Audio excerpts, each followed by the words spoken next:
only legal, it is probably the only option available. Because although we have conducted the latest census, but number one, it has not yet been officially notified. So until it's officially notified, and that will happen after it's approved by the Council of Common Interest, only then we can proceed further. But more importantly, what we need to do before this census could be used for election purposes and for demarcation of constituencies, we have to do a constitutional amendment.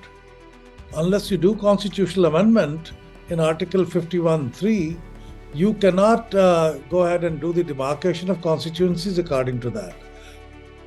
Unfortunately, we are not in a position to do any constitutional amendment now because our total membership in the National Assembly is not even 2/3 of the total membership. So unless you have the support of 2/3 of the total membership to support the constitutional amendment, you will not be able to amend the constitution. So that is the major problem. It's nothing else.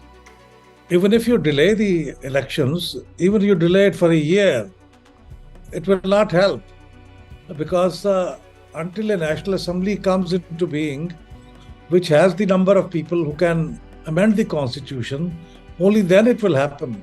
So this is a very unfortunate situation because 125, something like that, members of PTI resigned from the National Assembly in April 2022. And since then, we are in a position that no constitutional amendment can be done. So that is the key issue. It is nothing else but the constitutional amendment. We are in a very strange situation. On the second question which you asked, that how it will be, who will be affected and how. In fact, only effect this will have on election is that if the population of a province has increased or a city has increased more than the percentage of population it had last time, then it would have resulted in the increase of number of seats for that province or that city.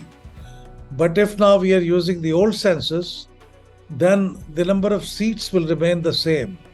So what I'm trying to explain is the percentage of that province or percentage of that city in the total population. If that changes or increases, then the seats will increase. If that decreases, then the seats will decrease. So it is going to have increase or decrease will be also 2, 3, 4, 5 seats, not so many seats. Probably the greatest increase was going to go to province of Balochistan, whose population has increased very significantly. So its seats might have doubled, and that would probably suffer the most. But again, another problem is that even the census which we have done in 2023, there are a lot of objections on that census by MQM, by even Pakistan People's Party. So until that objection stays, I do not know, even if constitutional amendment would have been possible, even then it would not be possible, I think, to use that census for any purpose for that matter. I see only extraordinary level of polarization in the context of PTI versus the rest. Otherwise, remaining polarizations or confrontations or differences, they are quite normal in the context of Pakistan.